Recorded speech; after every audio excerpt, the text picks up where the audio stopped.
ಮಕ್ಕಳೇ, ಕನ್ನಡ ತರಗತಿಗೆ ಸ್ವಾಗತ. ಪ್ರಸ್ತುತ ವರ್ಷದ ಪಾಠಗಳನ್ನು ಆರಂಭಿಸುವ ಮುಂಚೆ ಕಳೆದ ವರ್ಷ ಕಲಿತ ವ್ಯಾಕರಣಾಂಶಗಳನ್ನು ನೆನಪಿಸಿಕೊಳ್ಳೋಣ. ಇಂದು ನಾವು ಕನ್ನಡ ವರ್ಣಮಾಲೆ ಮತ್ತು ಅದರ ವಿಭಾಗ ಕ್ರಮದ ಬಗ್ಗೆ ತಿಳಿಯೋಣ.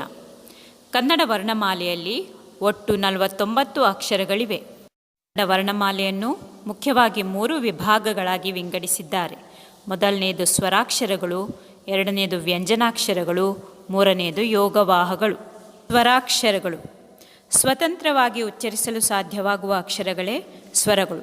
ಕನ್ನಡದಲ್ಲಿರುವ ಒಟ್ಟು ಸ್ವರಗಳ ಸಂಖ್ಯೆ 13. ಇವುಗಳನ್ನು 2 ವಿಧಗಳಾಗಿ ವಿಂಗಡಿಸಿದ್ದಾರೆ. ಅವುಗಳೆಂದರೆ ಹ್ರಸ್ವಸ್ವರ ಮತ್ತು ದೀರ್ಘಸ್ವರ. ಹ್ರಸ್ವಸ್ವರ ಒಂದು ಮಾತ್ರ ಕಾಲದಲ್ಲಿ ಉಚ್ಚರಿಸಲು ಸಾಧ್ಯವಾಗುವ ಅಕ್ಷರಗಳೇ ಹ್ರಸ್ವಸ್ವರಗಳು. ಅ, ಇ, ಉ, ಋ, ಎ, ಓ. ಇನ್ನು ದೀರ್ಘಸ್ವರಗಳು 2 ಮಾತ್ರ ಕಾಲದಲ್ಲಿ ಉಚ್ಚರಿಸಲು ಸಾಧ್ಯವಾಗುವ ಅಕ್ಷರಗಳೇ ದೀರ್ಘಸ್ವರಗಳು. ಆ, ಇ, ಉ, ಎ, ಐ, ಓ, ಔ. ಕನ್ನಡ ವರ್ಣಮಾಲೆಯ 2ನೇ ವಿಭಾಗವೇ ವ್ಯಂಜನಾಕ್ಷರಗಳು. ಸ್ವರಗಳ ಸಹಾಯದಿಂದ ಉಚ್ಚರಿಸಲಾಗುವ ಅಕ್ಷರಗಳನ್ನು ವ್ಯಂಜನಾಕ್ಷರಗಳು ಎನ್ನುತ್ತಾರೆ. ಇವುಗಳನ್ನು ಉಚ್ಚರಿಸಲು ಅಥವಾ ಪದಗಳಲ್ಲಿ ಬಳಕೆ ಮಾಡಲು ಸ್ವರಗಳ ಸಹಾಯ ಬೇಕೇ ಬೇಕಾಗುತ್ತದೆ. ಆದ್ದರಿಂದ ಇವು ಸ್ವರಗಳ ಮೇಲೆ ಅವಲಂಬಿತವಾಗಿವೆ. ಸ್ವರಗಳು ಇಂಡಿಪೆಂಡೆಂಟ್ ಲೆಟರ್ಸ್ ಆದರೆ ವ್ಯಂಜನಾಕ್ಷರಗಳು ಡಿಪೆಂಡೆಂಟ್ ಲೆಟರ್ಸ್.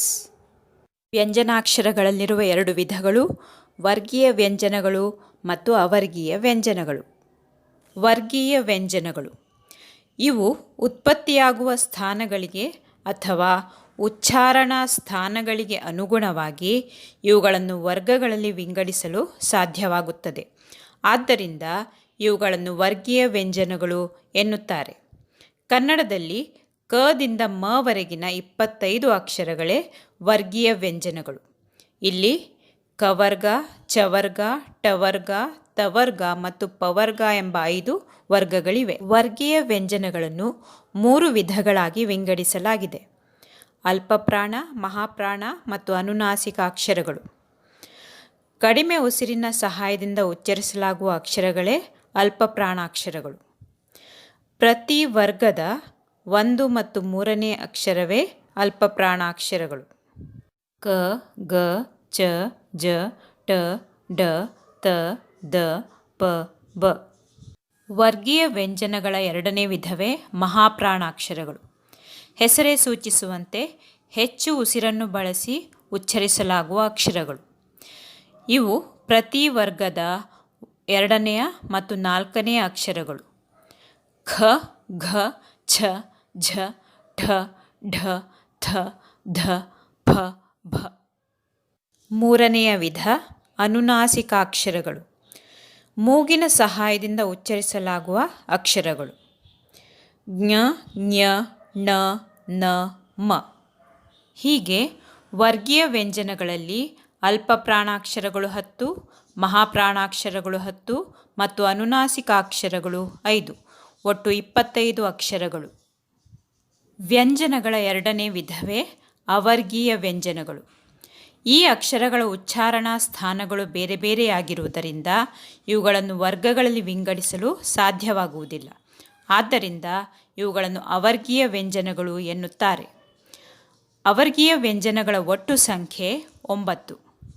ಯ, ರ, ಲ, ವ, ಶ, ಶ, ಸ, ಹ, ಳ. ಕನ್ನಡ ವರ್ಣಮಾಲೆಯ 3ನೇ ವಿಭಾಗವೇ ಯೋಗವಾಹಗಳು. ಯೋಗವಾಹ ಎಂದರೆ ಜೊತೆಗೂಡಿ ಹೋಗು ಎಂದರ್ಥ.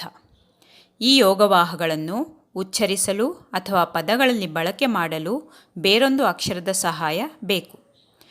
ಕನ್ನಡದಲ್ಲಿ ಅನುಸ್ವಾರ ಮತ್ತು ವಿಸರ್ಗ ಎಂಬ 2 ಯೋಗವಾಹಗಳಿವೆ. ಮಕ್ಕಳೇ, ಇಂದಿನ ತರಗತಿಯಲ್ಲಿ ನಾವು ಕನ್ನಡ ವರ್ಣಮಾಲೆ ಮತ್ತು ಅದರ ವಿಭಾಗ ಕ್ರಮದ ಬಗ್ಗೆ ತಿಳಿದುಕೊಂಡೆವು. ಇದಕ್ಕೆ ಸಂಬಂಧಿಸಿದಂತೆ ಕೆಲವು ಪುನರಾವರ್ತನಾ ಪ್ರಶ್ನೆಗಳನ್ನು ನೀಡಲಾಗಿದೆ. ಓದಿ ಹಾಗೂ ಉತ್ತರಿಸಿ.